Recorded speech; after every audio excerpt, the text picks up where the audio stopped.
Dixieland. It's a GCB, the Moose, and the Candy Man. Like a freight train rolling, bringing truth bombs down the line. Promoting the Southland 1 week at a time.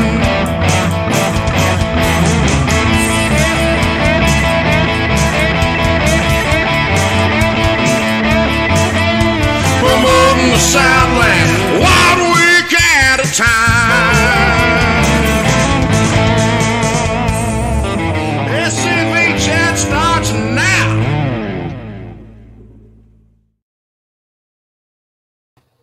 Good evening, everyone. It is 7 o'clock on a Tuesday night. Must mean we had a holiday yesterday.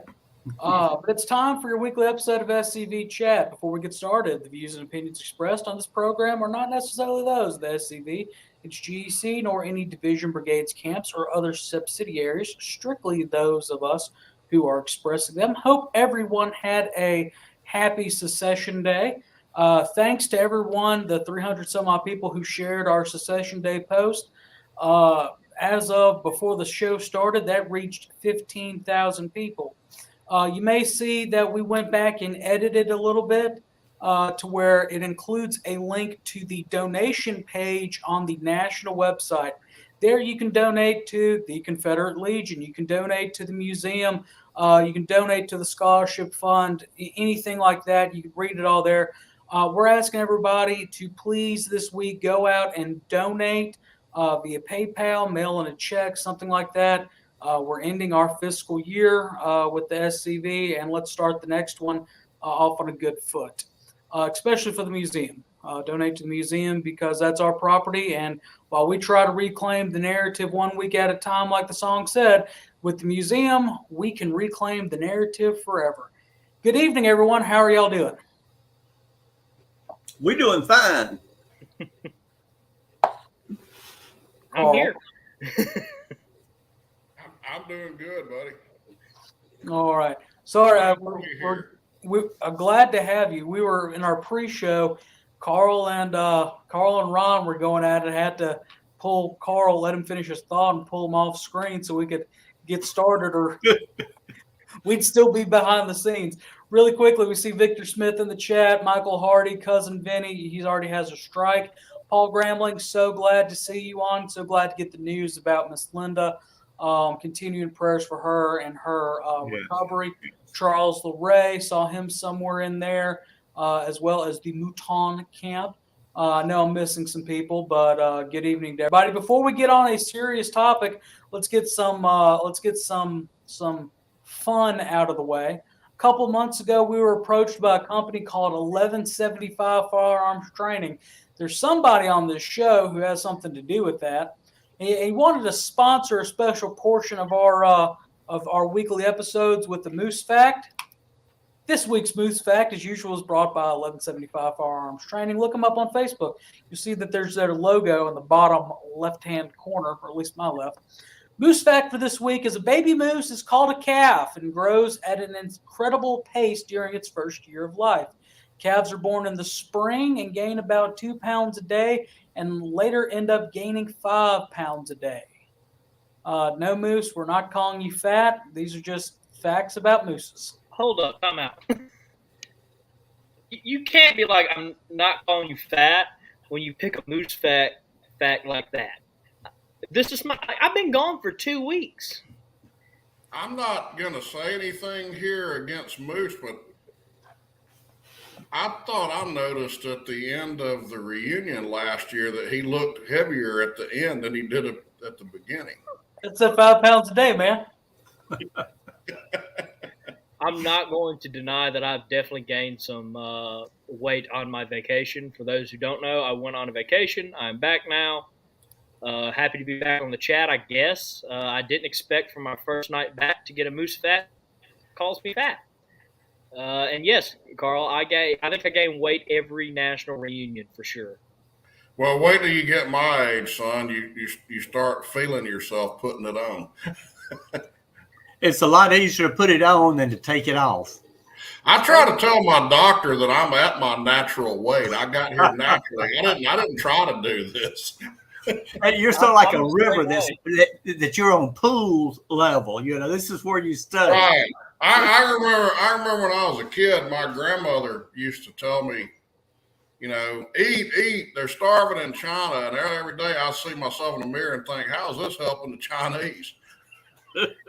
Is that the grandmother that was the Mongolian throat singer? The daughter. Okay. Yeah. All right. So yesterday, of course, was the 4th of July, Independence Day, where we celebrate secession. In Mississippi, we have two Independence Day, January 9th, and of course, July 4th. Secession is America's oldest tradition. We wouldn't be here without it. But we've got two of our best minds in the SCV about the not the institution of secession. I guess secession could be an institution in that context, but about who are so knowledgeable about it. We wanted to bring them on, do a special episode, and talk about secession, its legality, and just anything and everything about it. Didn't waste any time. Yeah, no, we didn't. So I'm just going to turn it over to Carl and Ron, and when I can, I'm going to jump in with some devil advocate style stuff. Of course, when we get 37 minutes in, we're gonna have to take a break. But y'all I'm gonna jump in when I can, and y'all remember, devil's advocate, not what we really believe or what I really believe. So I'm just gonna let y'all hop on it. Well, I want to just jump in and before Carl starts talking, or else I won't get a chance to say anything the rest of the meeting. So, but two questions we need to answer tonight. I hope we will. And I think the first, Carl and I, and probably all of us here, will answer in the affirmative. But is secession an unalienable right belonging to we the people of the sovereign states? So that's the first question. Now, I know I'll answer in the affirmative. I have a feeling the rest of you will too. But if that is the case, the second question then comes up: why is secession today treated as treason? And what are one of the primary reasons they're taking down monuments is because it represents treason. It represents people who fought against America. So that's the question. If this is an unalienable right belonging to we the people, then why is it treated today as treason? Well, we all probably know the answer to that, but I hope that's part of our discussion tonight. So I'll throw it back to Carl now and let him pontificate a while. Well, all right. That's great points, Nonnie. I'm going to go back to what Connor said. He mentioned the legality of it. Let's get on that later. Let's talk about the morality of it. What is moral about holding a people that no longer want to be in union with you and forcing them into staying in that union and using force and a bloody crusade, violence, to ensure that union? Even Alexander Hamilton, we all know he was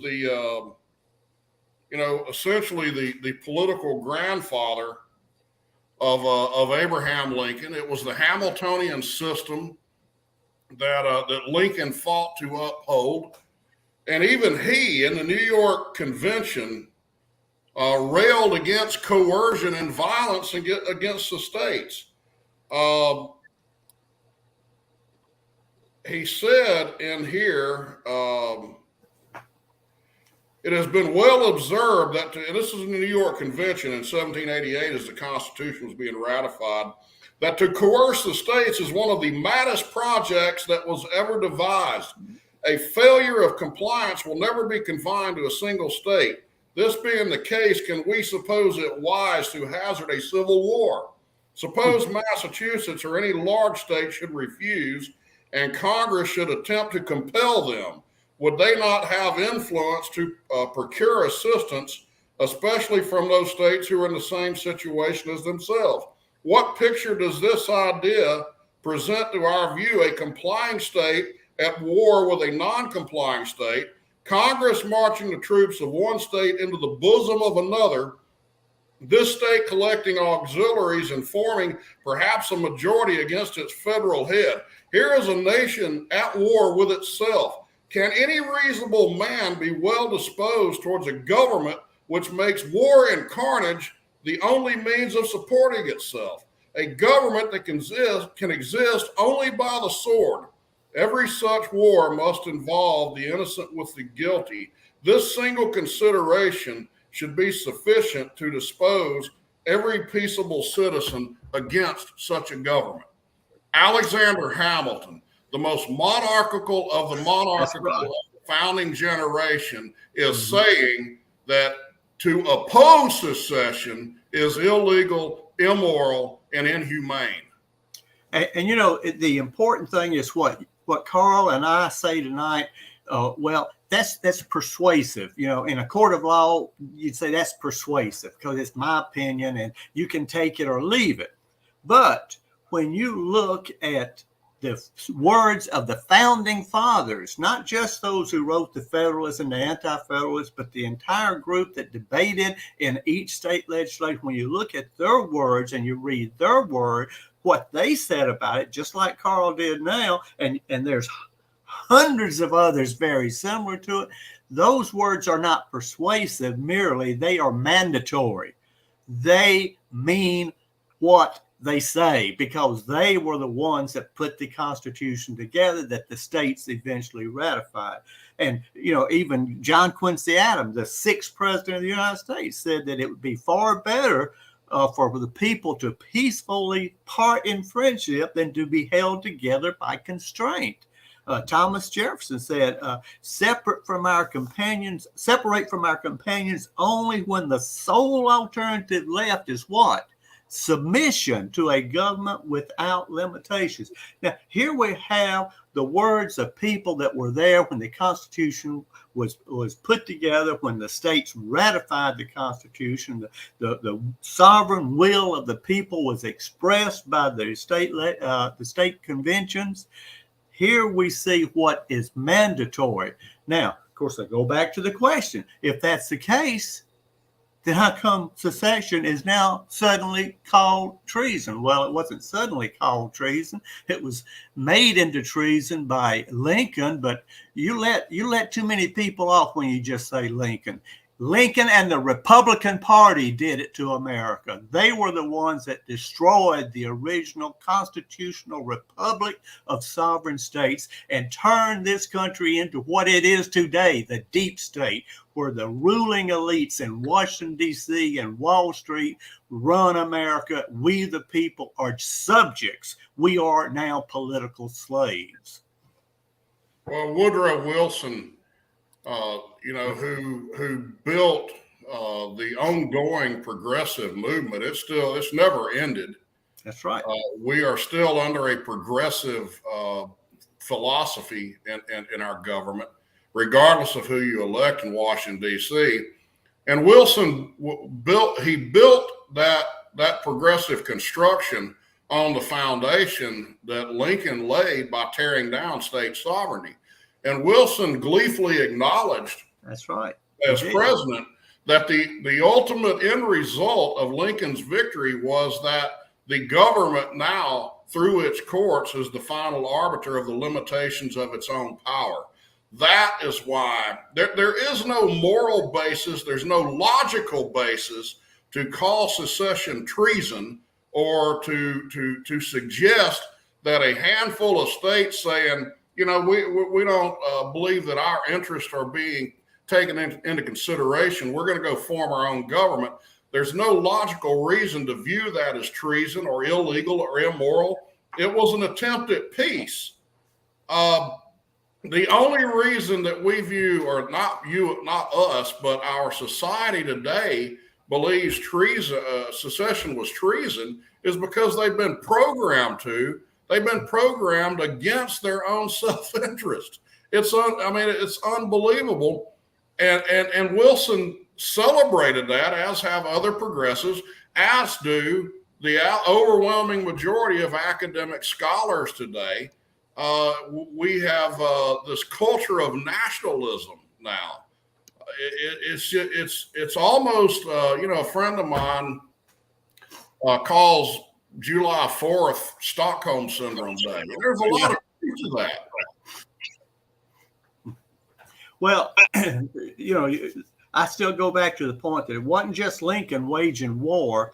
It was the Republican Party waging Reconstruction, and then post-Reconstruction, when the progressives took over and said, aha, then these were progressive Democrats now. They took over under Wilson and his cadre and said, this is a good system for those of us who are part of the ruling elite. So whether you're a Democrat or you're a Republican, it doesn't really matter.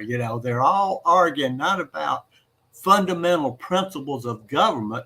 They are arguing about who gets to control the reins of government this go round, and who gets to appoint their friends, and who gets to give special benefits to those who finance their campaigns.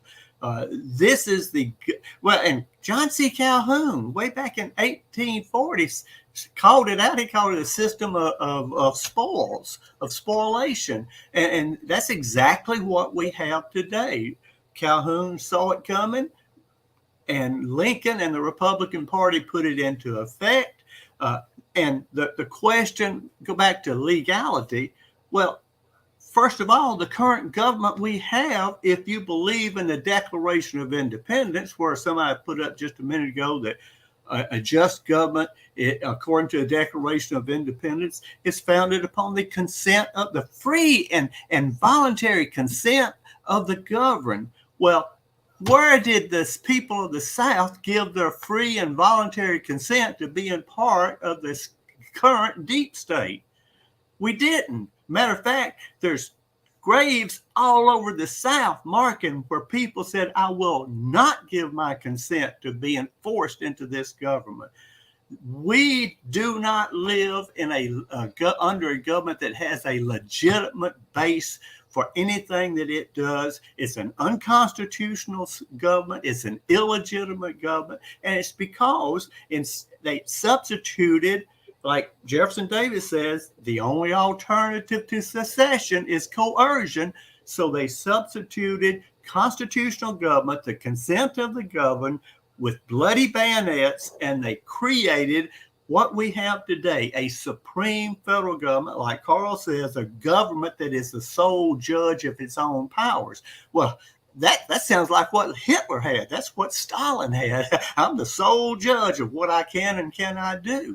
Just because it's split up between the Congress and the president and the Supreme Court doesn't mean that it's any less of a tyranny when it comes to oppressing our natural rights. So again, the idea, and I know people will say, well, according to Texas versus White, the Supreme Court said thus and such after the war. That's BS. That's like saying, well, the Vichy government of France declared what Charles de Gaulle did was illegal and sentenced him to death. Well, and it did. But is that a legitimate government? Was a Vichy government in after the Nazis took over, was that a legitimate government? Of course it was not. So it had no legitimacy. It had no right to claim that it has legal authority, certainly not moral authority, but it doesn't have legal authority. So that's why when people say, well, the Supreme Court said you can't do so and so, so we can't do it. Well, my idea is, I don't care what the Supreme Court says. It's nice when they come up with some good hearings and good rulings. I'll accept that all day long. It's sort of like lagniappe. It's nice to have. But you remember this, when it comes to the Supreme Court or Congress, or when it comes to the chief executive, what master gives, master can take away.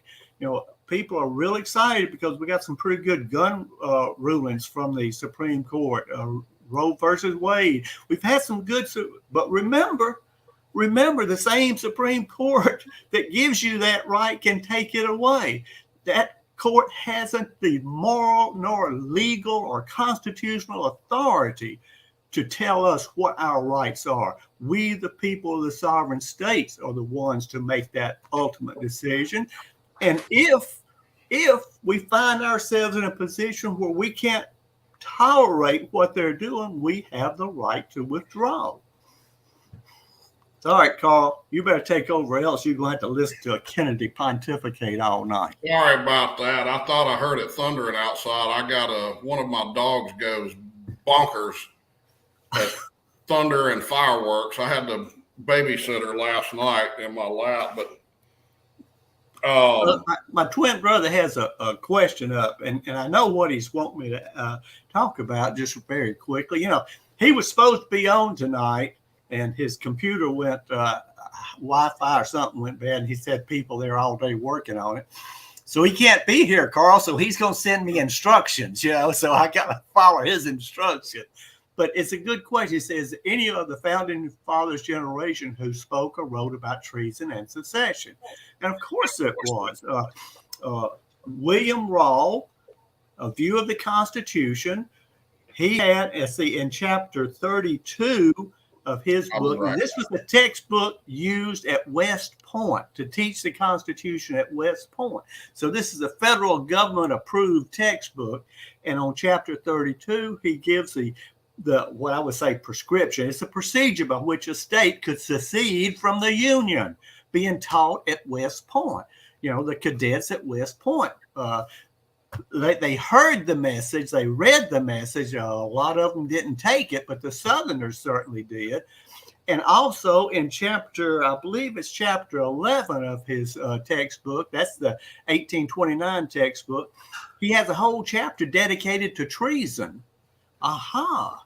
Well, now, if secession is the high watermark of treason, surely Rawle would have said something about it in that chapter. Well, guess what? He didn't mention anything about secession as being treason. Why? Because secession is not treason. Again, going back, it's an unalienable right belonging to we the people. And it's specified specifically in the Declaration of Independence. A lot of people, especially the progressives, Carl, they like that part of the Constitution the Declaration of Independence talking about all men are created equal, and they quit there. Of course, they don't talk about the context of the time in which they were talking about equality, being equality before God and equality before the law. But they forget about the part that says that, and I'm paraphrasing, that when a government, existing government, starts acting badly and oppressing your rights and you try to correct it and that government doesn't accept your correction, you have the right to abolish that government and establish a new one. Well, this is what Rawle was referring to when he wrote his textbook, and he made it very plain and very clear. And Davis and Lee and a number of the Confederate officers all said, we learned the right of secession at West Point reading Rawles's view on the Constitution. So it's very important that we point out the fact that this right of secession is the very bedrock principle of American history, and it's unalienable. What does that mean? It doesn't mean that a government can't oppress the right. You know, it's an unalienable right, but Lincoln surely oppressed that right. The Republican Party definitely oppressed that right, but it's an unalienable. That means it cannot be destroyed. It comes from a power higher than man.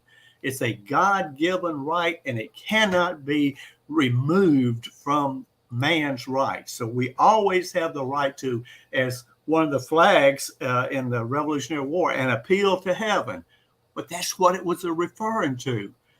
This right, the right to secede, to remove ourselves from a bad government and form a new one, is integral to the American society and American politics.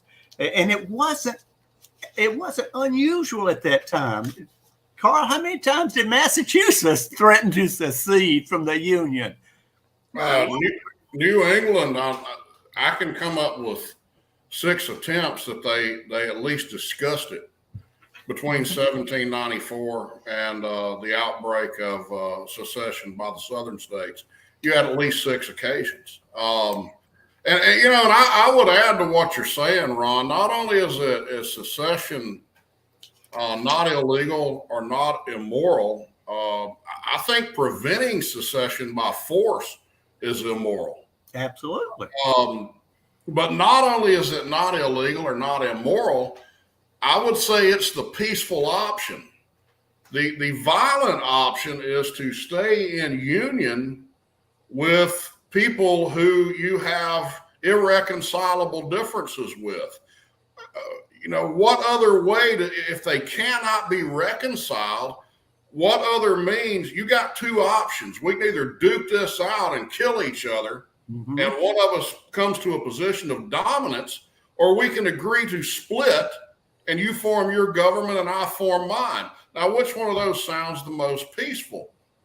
And I've asked multiple times this question of people who deny that secession was a right of the states, and I'll ask them. So your assertion is to me that the same generation of men, who seceded from Great Britain and then formed a loose confederation, or the Articles of Confederation, which they had to secede from in 1787, 1788, in order to adopt the present-day Constitution.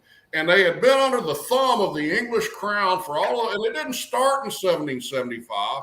It was over a decade before they finally got to the point where we've had enough. So for 10 years, they suffered under the thumb of this oppressive monarchy and knew what the ramifications of that were. And so they then turned around, seceded from England, seceded from themselves, and then formed a new government and gave it unlimited powers, gave it a court that could judge the limitations of its own powers. The states had no say-so in the matter whatsoever, and they made this government inescapable. If you believe that, you must believe that our founding fathers were a bunch of morons, because they'd have had to have been stupid to agree to enter into something like that. And it's very clear from the reading of the papers of the Anti-Federalists as well as the Federalists, the debates at the legislative conventions when they was debating the Constitution, that was not their intention. And the fact that states like Rhode Island is I don't think that's south of the Mason-Dixon. New York, that's not south of the Mason-Dixon. North Carolina and Virginia all in their adoption of the Constitution specifically declared that if any of these rights are that we delegate, not surrender, but delegate. And you pointed that out in your article. I was hoorah for you. Delegate to the federal government. If they're used against us, we reserve the right to recall them. Now, what is that? That means we give our consent, but once you give your consent, does that mean that you no longer have the right to withdraw your consent? I mean, if I invite, or Carl invites me into his house, he's giving me consent to come into his house. If I get there and try to drink up all of his good liquor and make a obnoxious fool of myself, and he tells me to leave, I'm going to say, no, you can't. You've already given me consent to come in. Well, that's absurd. The power to make is also the power to unmake. So when the states gave their consent, they also reserved intuitively the right to withdraw their consent. That is called secession in our American political system. Well, and the contrary to that is the word accession. If they acceded, that means voluntarily entered into. And Albert Taylor Bledsoe made that point in his book, which I'm thankful was revived a few years ago. But they voluntarily acceded. I'll give you another one because Donnie asked a question earlier about the founding generation. Did they speak on this? And in addition to what you said, Ron, I'll give you another one. John Taylor of Caroline, in his book, New Views of the Constitution, said that if the Constitution is not compatible with the principles found in the Declaration of Independence, then the states have lost their Magna Carta. In other words, that is the bedrock principle that the Union was voluntary. There is absolutely nothing, zero, zilch, nada, nothing in any of the founding documents, in any of the debates, any of the Federalist essays, which were not persuadable outside the state of New York until after ratification, but I'll throw those in there anyway. There is nothing in there disproving the right that the states had to leave, had the ability to leave. The northern states knew it. They all knew it. Everybody knew it. Lincoln premised his position on the idea that the Union was older than the states. And I love how Tom DiLorenzo answered that. He said, that's like saying the marriage is older than either spouse. It's stupid. But all of this stuff falls on its face in light of the debates and ideas and the philosophy of what formed the Union. We brought up treason earlier. I think Connor mentioned it earlier that they're trying to say the South was treasonous to depart from the Union. Well, there's a couple of things. One thing I would say to that is, what was the foremost concern of the founding generation? Was it the Union at all costs? Was it forming this central government? Was it a maintenance of geography? Because when you believe in that secession was illegal, what you're saying is that we will give up everything, including our most basic liberties, in order to preserve this deified Union. Yeah. That was not the goal. The goal was the maintenance and perpetuation of liberty. So how is it treason to voluntarily pull out of a union that is harming the people of your state, of your sovereignty, of your nation, of your culture and your community? That's not treason. But let me say it like this. This is what Robert Barnwell Rhett said. I love this, but he boils it down pretty good. He says, "Let it be that I am a traitor. The word has no terrors for me. I've been born of traitors, but thank God they have been traitors in the great cause of liberty, fighting against tyranny and oppression. Such treason will ever be mine whilst true to my lineage. No, my friend, smaller states before us struggled successfully for their independence and freedom against far greater odds, and it must be we can make one long, last, desperate struggle for our rights and honor ere the black pall of tyranny is stretched over the bier of our dead liberties. To meet death a little sooner or a little later can be of consequence to very few of us." That was Robert Barnwell Rhett, who, as we all know, was a delegate in the South Carolina secession convention. That was the way they viewed it. But what he's saying there is kind of like today, everybody's afraid of being called names, and he's saying, call me a traitor. I don't care. I'm a traitor in the cause of liberty. And that was the bottom line on the position of the South, is that we are putting liberty above and beyond the perpetuation of this central government. It was literally a battle between tyranny and oppression versus self-determination and the right as given by God to our own self-government. Absolutely. You're absolutely right. And I always hearken back to what Patrick Henry said. And, Patrick Henry was probably a leading anti-federalist. He foresaw, and he was quite a prophet of what would happen to the South if we joined in this union under this Constitution, because we were a minority and the Yankees were the majority and they'd use the federal government against us. He tried to prevent it. But he always made the point. He said, what I have first at heart is American liberty. Next is American union. So liberty trumps government, even the federal government. Liberty trumps everything. And that's why when they asked Patrick Henry why he didn't attend the Constitutional Convention, he made it very clear. I smell a rat. Well, that rat finally took over for us. You know, we're getting close to Pop-Tart break time, I guess. But very, very quickly, I want to tack on to what I said about Rawls, because here the federal government was teaching secession at West Point, its military academy, but the United States has a history of recognizing secession, not just its secession from England, not just when it seceded from the Articles of Confederation, but the West Florida parishes of Louisiana seceded from Spain in September 23rd, 1810. And the United States recognized that and saw that Spain may come back in and moved in to help the Republic of West Florida. By the way, that's where the original Bonnie Blue flag came from. For those of you who think that it belongs to Texas, I'm sorry, it's on loan to Texas. As long as they take care of it, we'll let them use it in their state flag. But here, the parishes of West Florida here in Louisiana. And so that was a secession movement that the United States government recognized.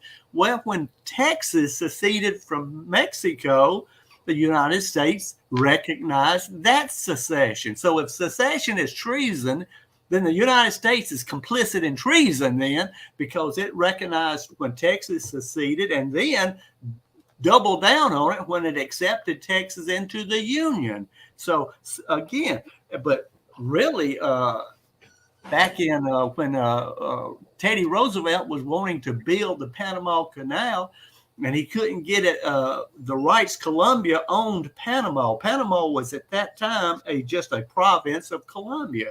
So Teddy Roosevelt and his crew went in there and actually fomented a secession movement of Panama, broke away from Colombia, and then forced a treaty with the Panamanians to dig the canal through there. So that's just 3 examples of how the federal government will accept secession if it benefits them, but it will deny it if it in any way harms them. 3 more. Oh yeah, there's many, many more. You can go ahead, go for it. No, in the U.S. Maine seceded from Massachusetts. Vermont seceded from New York. Lincoln admitted West Virginia as a slave state in the middle of the war. Well, California seceded from Mexico. I mean, just go on and on and on. Yeah. So the idea that secession on its very face is treasonous, is un-American, it's an absolute falsehood. It can't be sustained by historical record.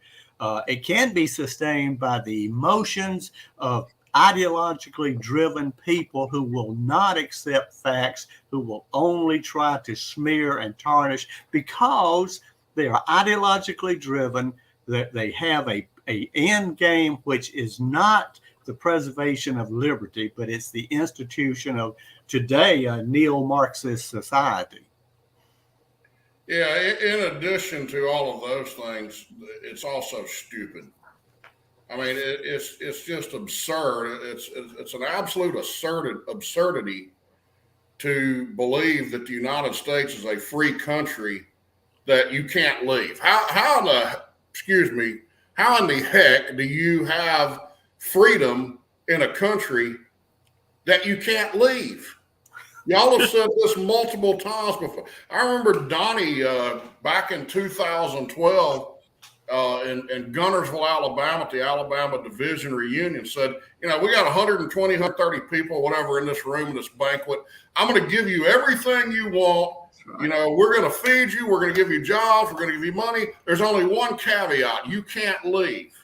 How do you call that freedom? It's ludicrous. It's just, again, Stockholm Syndrome. It's just moronic to believe that you live in a free country that you cannot leave. Not you personally, but you and a group of people. Yeah, and the important thing is that the current situation in America, it's national, as you said, Carl, it's nationalism. So, we're looked at as an aggregate, a mass of people. But the true America is we, the people of the sovereign state. The people make up the sovereign community.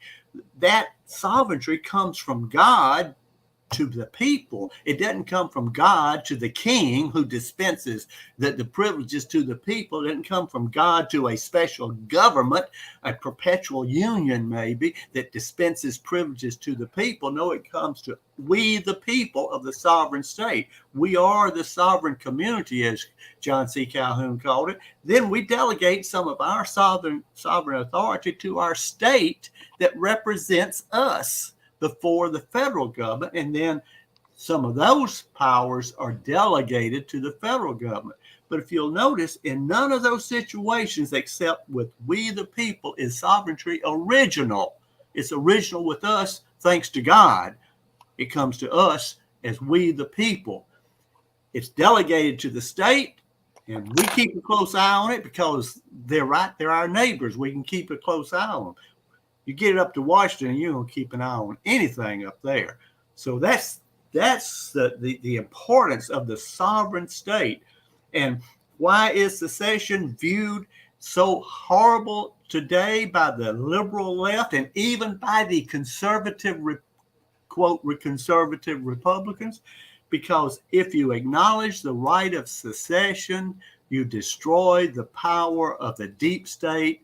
You destroy the ability of the ruling elite to control us, we the people, through Washington, D.C. You break that power down, return it to the states, and all of a sudden you don't have a deep state anymore. All of a sudden you don't have globalists moving average people's jobs offshore. You don't have hyperinflation because we can control government locally. But that's why secession is treated so horribly today. That's why they've taken down our monuments, because they are a constant reminder to the people that, what we're living under is not a legitimate government. And like Donald just put up there, Red China passed a law, an anti-secession law. So they're following Lincoln, and they used Lincoln as an excuse for passing those laws. Well, we're just doing what Lincoln did, of course. Donald and I, in chapter 10 of The South Was Right, we have a chapter titled "Only Empires Are Indivisible," and facing that chapter is a picture of Gorbachev and King George III.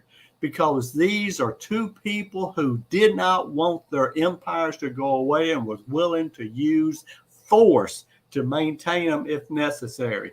Could have put a picture of Lincoln in there as well. But the idea is an indivisible nation is an empire. And that's why secession has to be branded as treason, as something horrible, as something un-American, because if it ever becomes common among the people, then there's a revolution on hand. And we've seen counties in Oregon vote for secession to get out of a bad situation. We've seen places like Buckhead in Atlanta try to secede from a bad situation. The idea is out there, and it scares the liberals to death. They know that if we ever get this idea to the general public, it would be the end of their little party. And I have a feeling that they also know that if we took over, there'd be some calling into it. We'd have our own January 6th meetings, okay? And they'd be legitimate, and somebody's going to have to pay for what's been done to our nation. Well, here's going back to what you were saying earlier, Ron. I mean, just what you just said there, but this is the way the state of South Carolina stated it in their December 24, 1860 address to the southern states. Boil it down to a couple of sentences. The one great evil from which all other evils have flowed is the overthrow of the Constitution of the United States. The government of the United States is no longer the government of confederated republics, but of a consolidated democracy. It is no longer a free government, but a despotism. That's right. And we exist in that today, but so few see it. And I think, of course, Lincoln's crusade against the South, against America, honestly, was the catalyst for it. But it's been facilitated on up to the present day. World War I and World War II were hugely influential in creating the mindset today that we're talking about of people who view, any resistance towards any federal edict that comes down as being treasonous or anti-American. No, when you hold that view, you're an American. The South, the Southern view, the Jeffersonian view is the real America, is real America. Think about what Madison said in the Virginia Resolution. The states are in duty bound to interpose for arresting the progress of evil when the general government assumes powers that were never consented to it. Secession was. Why don't you explain to our audience, because I know you did this in your article, so I can throw this to you. But jeepers, Carl, the Constitution says in the Supremacy Clause that all laws that the federal government pass are supreme, that the states have they've got to submit to them. How do you answer that, Carl? That's a softball. I answer that by saying that anybody who reads that in Article 6 of the Constitution has got a comprehension disability. They got a problem, because that is not what it says. It says this Constitution and the laws made in pursuance thereof are the supreme law of the land. That doesn't mean they can do anything they want. Alexander Hamilton, again, he explained this in the New York Convention. Madison explained it, and I don't remember which Federalist, but one of the Federalist essays. No, both of them use the same term. They said the general government is confined to a specific sphere of authority. Throw James Wilson in the mix. His tirade against a Bill of Rights in his famous State House speech in Pennsylvania was there's no need for a Bill of Rights because the general government can only do the specific enumerated powers that are delegated to it. If it's not there, you can't do it. If it's not prohibited to the states under Article 1, Section 10, then the states can do it. Secession is not mentioned. Federal law is not supreme in all things, but in only those powers that were specifically and expressly delegated to it. In pursuance thereof is the part that gets left out of that statement. And you have to either be just wholly dishonest or stupid to not be able to see that. But you see it. Even Daniel Webster tried to use it in his debates against Calhoun. But here's the point. Okay, Congress passes a law like the Sedition Act of 1798. And Congress passes a law which obviously violates the First Amendment's right of freedom of press, freedom of speech. And then the president signs it, okay? And then the Supreme Court justices actually enforce it, okay? Now, so what are we going to do? The average American will say, we got to take it to the Supreme Court. Well, hell, the Supreme Court's already ruled against you. Who gets to decide if something is pursuant to the Constitution? I'll tell you who it is. It's the parties to the original contract. We, the people of the states.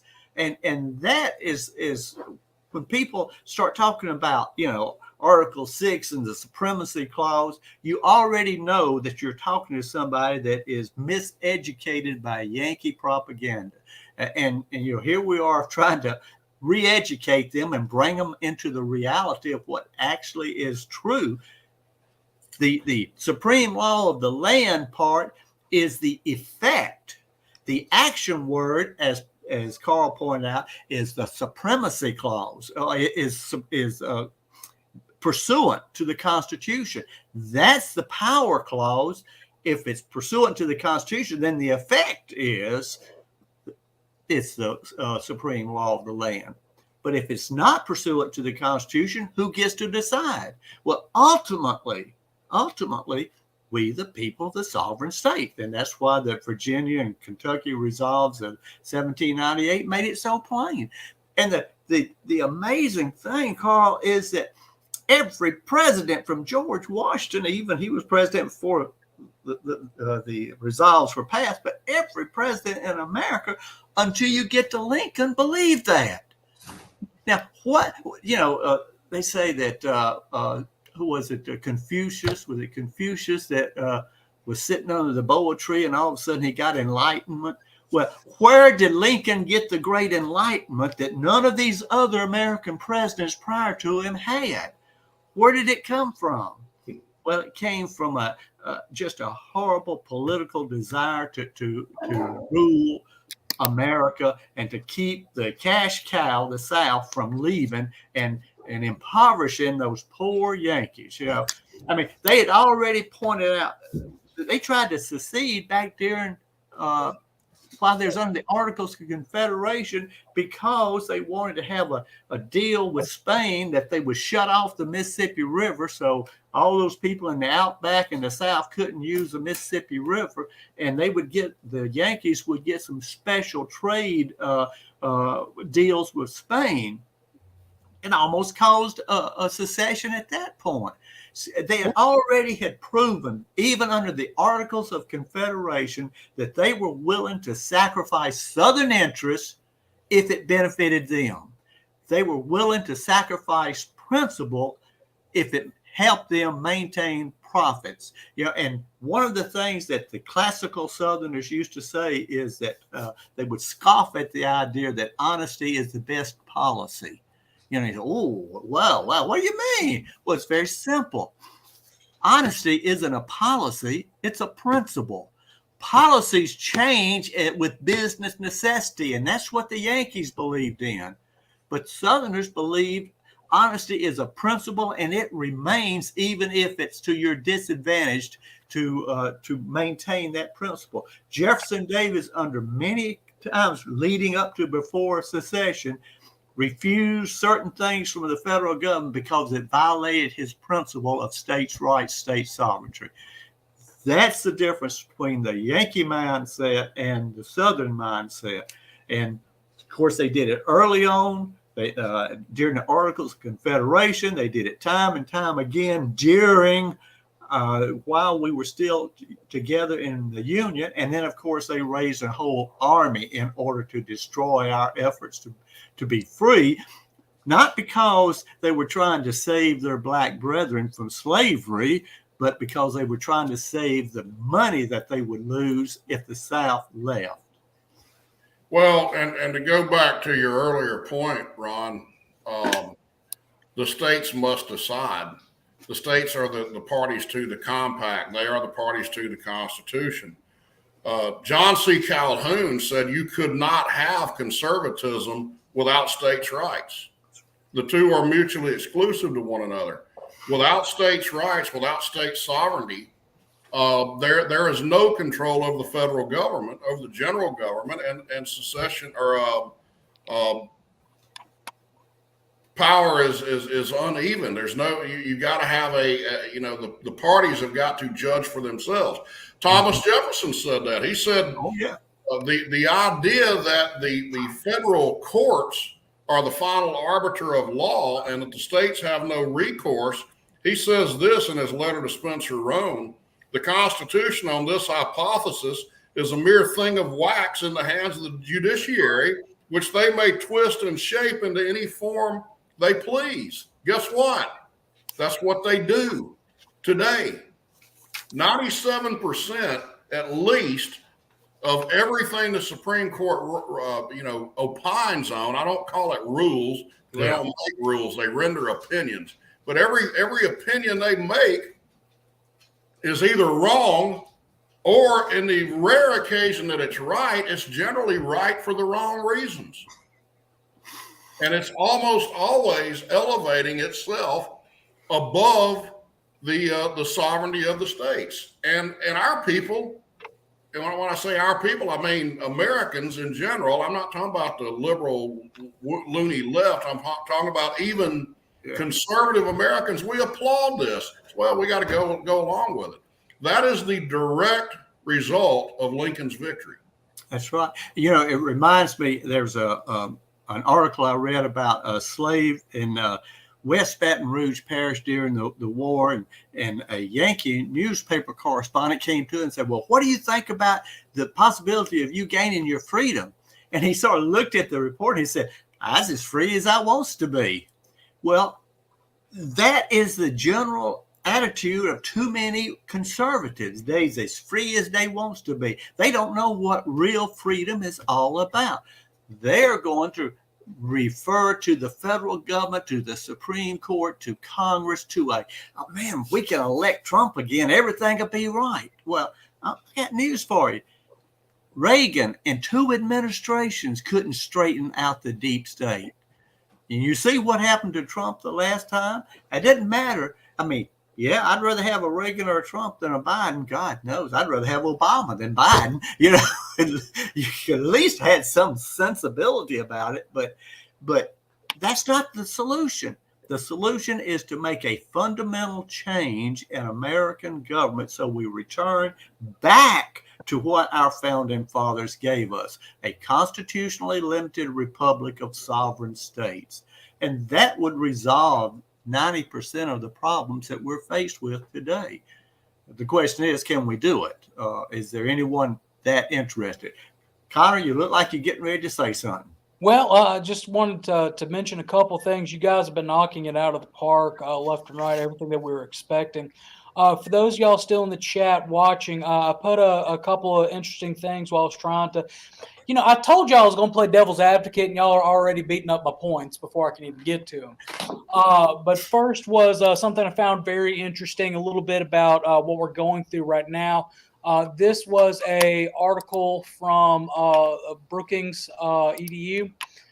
This quote directly in a July 2021, so that's last July, year ago now. University of Virginia poll: 41% of Biden supporters, as well as 52% of Trump voters, were at least somewhat in agreement to the idea that it's time to split the country, favoring red blue states seceding from the Union. And I believe it was President Davis that said that our struggle will reappear, just may not be with the same folks. I'm butchering it. Yeah, but that's what he said. Yes.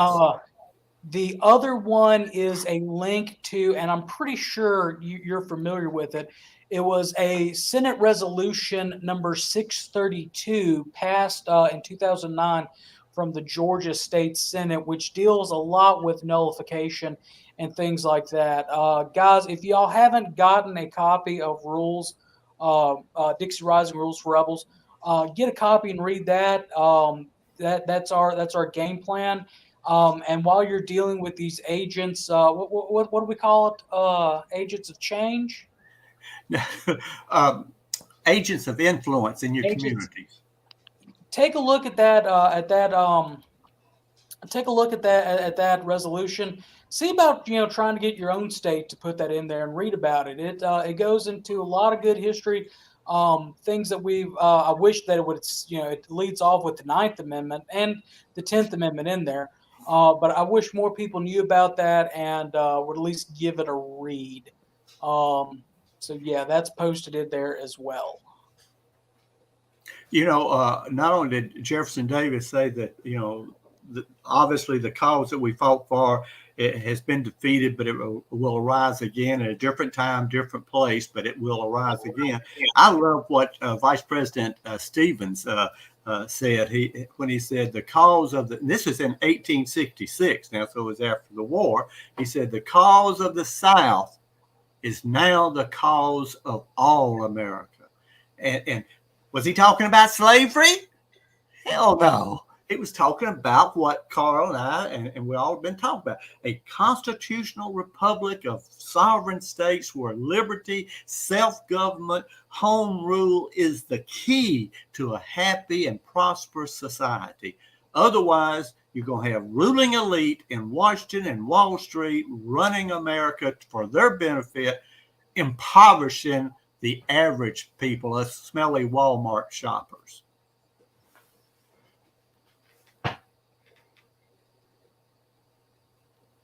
Carl, I know you got something to say. You look like I'm I waiting. was going to give Connor the go-ahead to ask another question.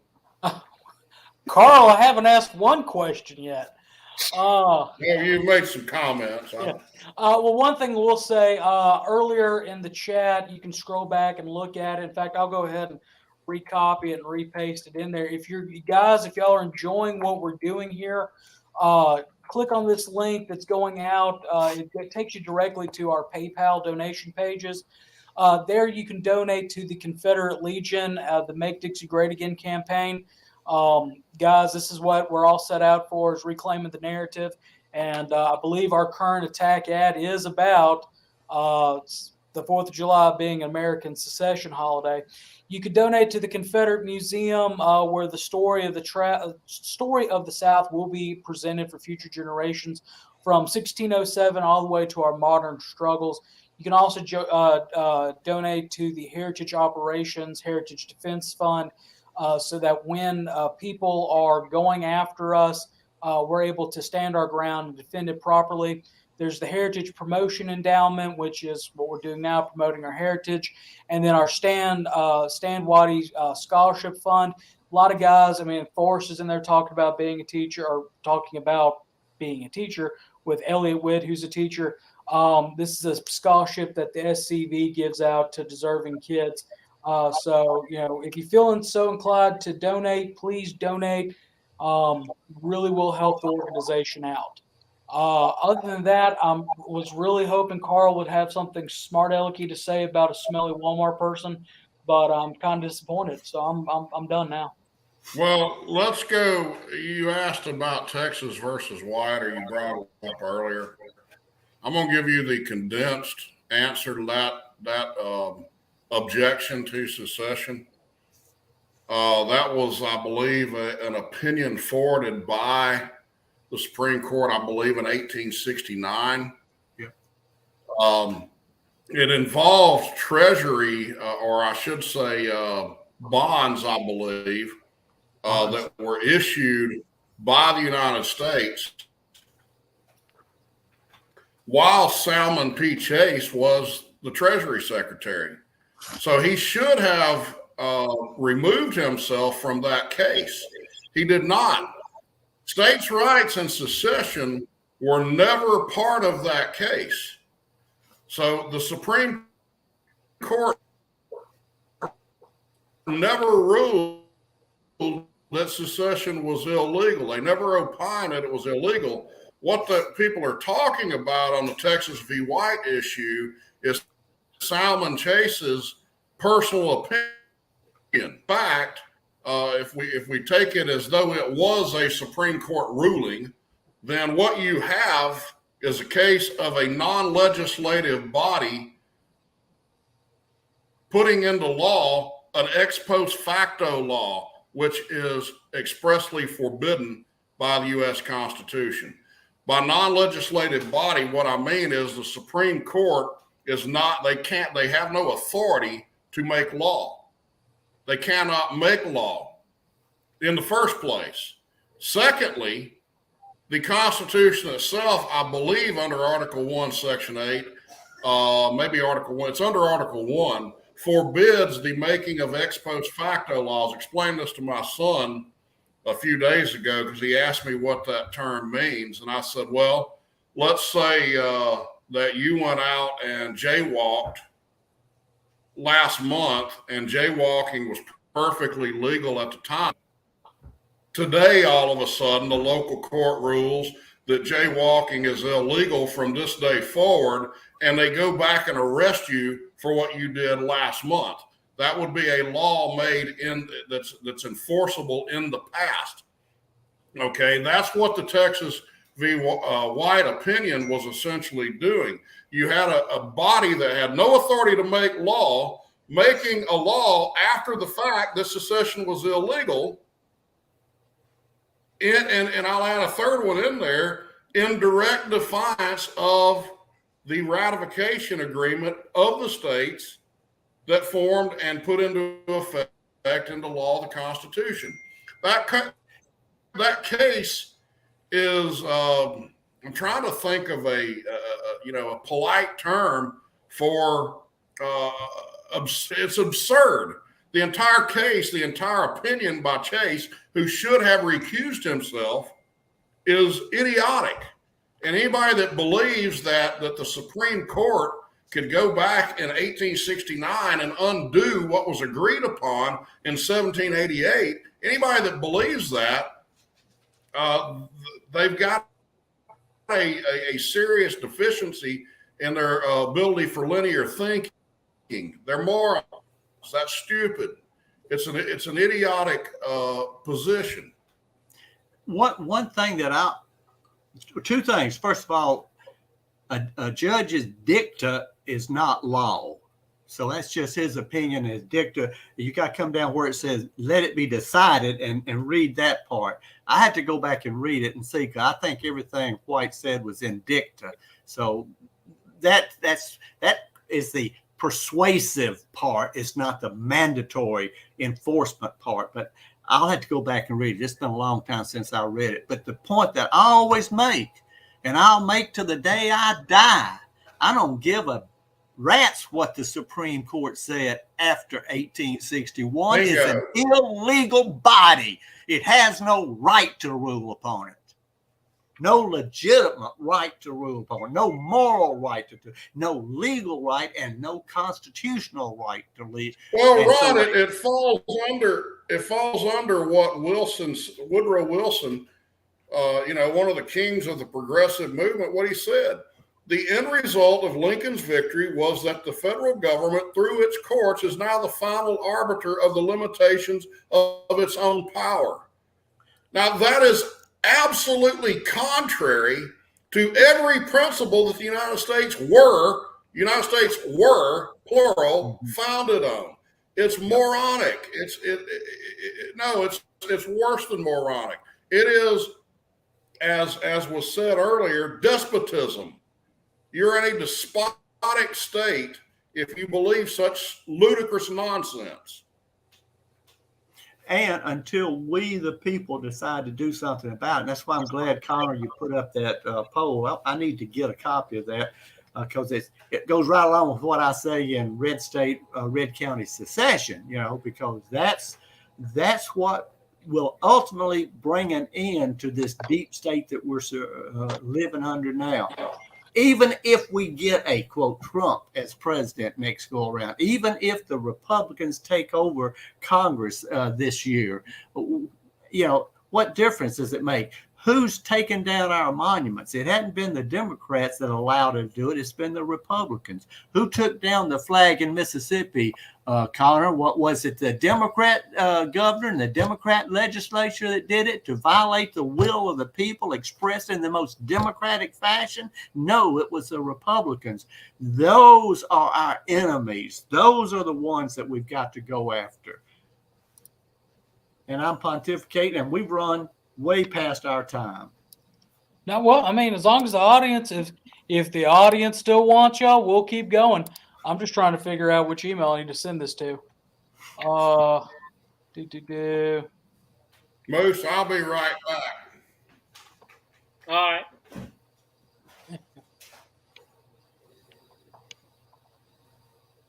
All right, Ron, I'm sending this article over to you right now. Great, I appreciate that. That's good. And I do believe that this discussion is not a mere exercise in neo-Confederate pontificating. It is the very essence of what America is: the right of local self-government, the right of to have a limited federal government and have those constitutional limitations. Who gets to enforce them? John C. Calhoun pointed that out just succinctly, that if it's not done ultimately by we, the people of states, it won't get done, that it will grow into a massive government, centralized, as Robert E. Lee said after the war, aggressive abroad and despotic at home. And that's what has happened. But it can be reversed. It can be saved. And this is not just a neo-Confederate exercise, mental calisthenics, going through talking about secession. Secession And if you look nationwide, worldwide, there's people that are trying to pull out from old empires and set up their own communities, their own nations, their own people, so they will have the right of local self-government. That is what America is about. That's the foundational principle, and you cannot ignore foundational principles just because it's more profitable if we do otherwise. No, we've got to maintain these principles and we've got to reclaim them. Trying to decipher what Donnie's talking about. All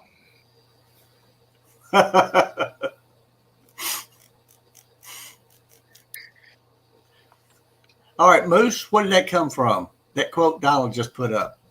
And damned be he that first doth cry, hold enough. Ooh. Oh, You have to remember, Moose is barely literate, and I don't think he's ever ever studied Shakespeare. yeah, that is from Macbeth. Lay on Macduff, and damned be he that first enough. Oh, you're not allowed to say the name of the Scottish play. You didn't catch that. Okay, for those that don't know, I was a theater kid in junior high and high school, and I still hold to the old saying or the old superstition that saying the name of the Scottish play is a curse. So when you said it, I pulled you off the stream really quickly as a joke. So I wouldn't get the curse. Well, see if anybody was paying attention. But I think the point that Donald was trying to say is that there are a lot of pacified conservatives. There are a lot of pacified Southerners. They're just quite happy in the little world that they live in. And they seem to think that, well, if we just wait long enough, things will go back to being normal. Well, I got news for you. What we're experiencing today is the normal, and it's going to get more abnormal every day unless we do something about it. And so those that cry hold enough, no. I think in the South was right. Donald and I talk about 7 pillars of wisdom. Now, any of y'all know 7 pillars of wisdom? That was the guy that did Lawrence of Arabia. You know, he wrote a book, 7 Pillars of Wisdom, and in there he's talking about how this old Arab guy was opposed to the Arab revolt against the Turks. You know, of course, T.E. Lawrence was trying to help them get their freedom out from under Turkish empire. But the old guy kept saying, no, we can't do it. No, we can't do it. We just got to keep going the way we're doing. We just got to keep accepting what it is. And you don't want to cause trouble. You don't want to be. and T.E. Lawrence finally put it to the point to him and said, look, this guy's not old and wise. He's just tired and defeated. Well, we've got a lot of tired and defeated Southerners. And they need to get a big gulp of RC Cola with a little bourbon in it, and let's get on the move because we can do something about this. It is possible. Yeah, and it's ironic that you mentioned T.E. Lawrence while we're talking about this. I mean, you look at the Ottoman Empire for the vast majority of the Middle Eastern, their history. They view themselves by their tribe. Yeah. Which is just what we do, but it was the Ottoman Empire and the Turks that tried to force them all together. And, just like in Afghanistan today, a person in Afghanistan is not an Afghani. He's a member of such and such tribe, such and such tribe. But when you force people together to be in a situation where they don't align politically, spiritually, philosophically, or culturally, then you're in a downward spiral. And that's kind of what we've been talking about tonight. That's right. And the fact when you can't let me say something to that, Connor.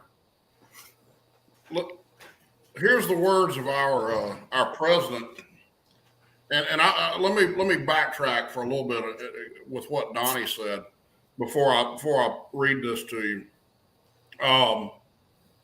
The end result if we go back 100, 150 years, the end result of believing everything is going to get better, we just need to vote the right people into office in Washington, D.C., has been that we have slouched further and further and further to the left every single decade. Absolutely. I can remember when my parents and grandparents thought that the government was out of its mind in the 1970s and 1980s. And we looked like a conservative utopia back then compared to what we're in right now. It's not going to change. You're not going to, what you're doing every national election is rearranging deck chairs on a sinking ship. And that's where we are right now. It's got to start with the states. But to what you were just saying, Connor, here's what Jefferson Davis said. When certain sovereign and independent states form a union with limited powers for some general purpose, and any one or more of them in the progress of time suffer unjust and oppressive grievances for which there is no redress but withdrawal from the association, is such withdrawal an insurrection? If so, then what advantage is a compact of union to states? Within the union are oppressions and grievances. The attempt to go out brings war and subjugation. The ambitious and aggressive states obtain possession of the central authority, which, having grown strong in the lapse of time, asserts its entire sovereignty over the states.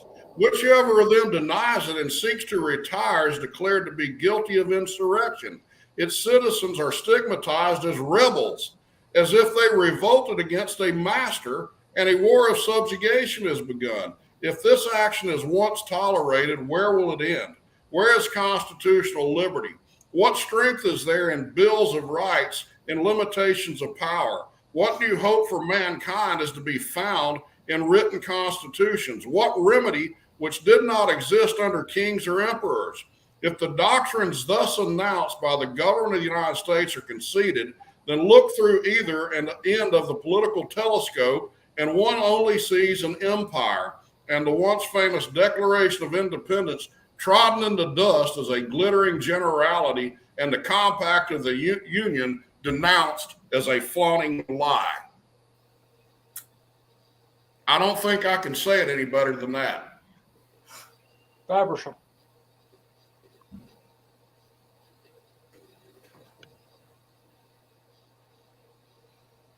Well, I think that's a good note for us, guys. We've been at it for an hour and 17 minutes. I think Carl's frozen. He was frozen. He's unfrozen now. If it's dark over in Alabama, it's for sure dark here in Mississippi, and I've got to leave my secret lair. For everybody, if you enjoyed this episode, as soon as we get done, go share it. Go share it, go share it, go share it. We're getting a lot of good traction on the page right now. Our Happy Secession Day graphic that we put out yesterday actually has reached close to 20,000 people. Let's get this episode. Okay, well, excuse me for not checking it in the last hour. Get this out there. Remember, guys, go donate. Thursday, we've got Look Around the Confederation, and we've got something planned. I don't know what yet. Moose just got back into town. So there's that. We've got National Reunion coming up. Get your registrations in if you haven't yet. I haven't yet. So I got to do that. So everybody, just remember, tune in on Thursday. Tune in Thursday. Just real quick, if you don't mind, Connor, let me plug the National Reunion. I'll be speaking at the Heritage Luncheon, and the topic is the numbers are in, the data is clear, we can win. So make sure if you're coming to the National Reunion, I look forward to seeing you. Come by make sure you signed up for the Heritage Luncheon, and we'll have a great time in Georgia.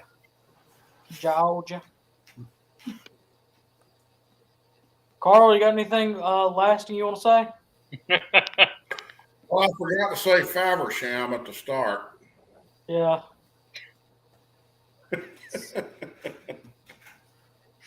It's good to be back. Ron doesn't know what that means. That's a Beverly Hillbillies reference.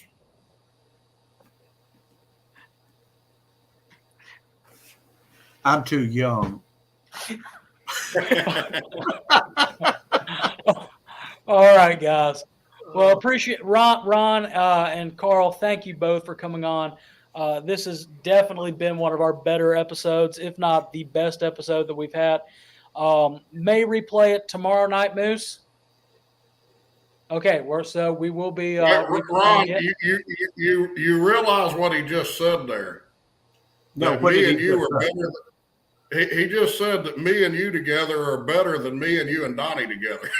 Well, I wasn't going to make that point. You know, I don't want to embarrass my twin brother because I'm already better looking than he is. Listen, Carl. I'm calling you when we get off. Anyway, guys, we'll see y'all Thursday, if not sooner. In the words of the late great Harold Philpotts, no Fumar in the elevator. No Fumar in the elevator. Ref rock.